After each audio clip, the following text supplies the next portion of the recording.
Kondisi pencatatan dalam metode harga perolehan. Yang pertama, perusahaan induk mengakui adanya pendapatan. Pengertian metode perolehan. Metode perolehan atau cost method adalah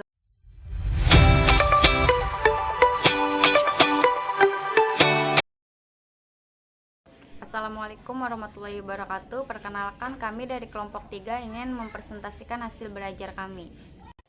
Pengertian metode perolehan. Metode perolehan atau cost method adalah metode pencatatan investasi yang pada awal perolehan investasi, investor mencatat investasi sebesar biayanya atau historical cost accounting. Dividen maupun distribusi laba dicatat sebagai penghasilan. Namun apabila dividen yang diterima melebihi bagian investor atas laba investasi, dipandang sebagai pemulihan investasi dan dicatat sebagai pengurang investasi.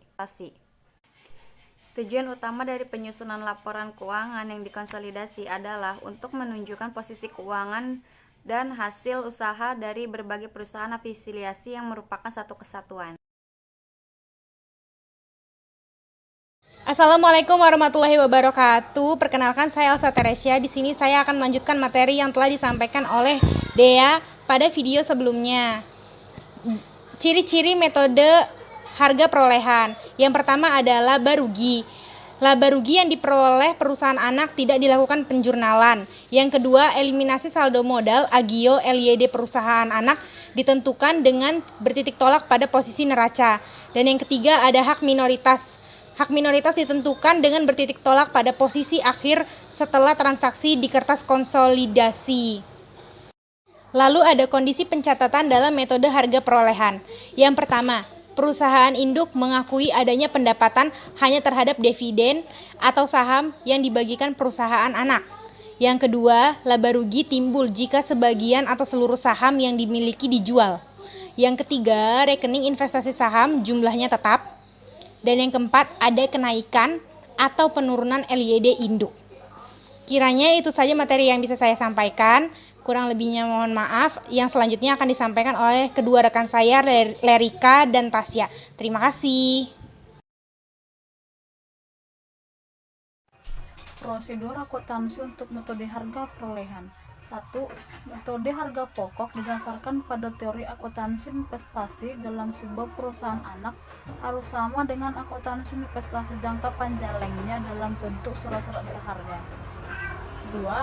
Dividen yang diterima atas modal saham perlu ditetapkan sebagai pendapatan dan keuntungan atau kerugian atas investasi harus menunggu sampai surat berharga yang dimiliki benar-benar terjual. 3. Sistem akuntansinya harus mencatat status hukum dari transaksi yang terdapat dalam kaitan atau hubungan perusahaan induk dan perusahaan anak. 4.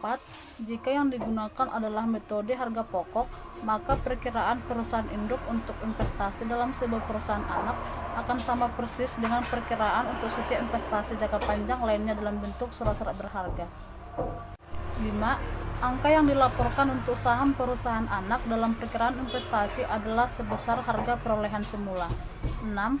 Pengumuman dividen oleh perusahaan anak dicatat dalam buku perusahaan induk dengan mendebet perkiraan piutang dividen dan mengkredit perkiraan pendapatan dividen.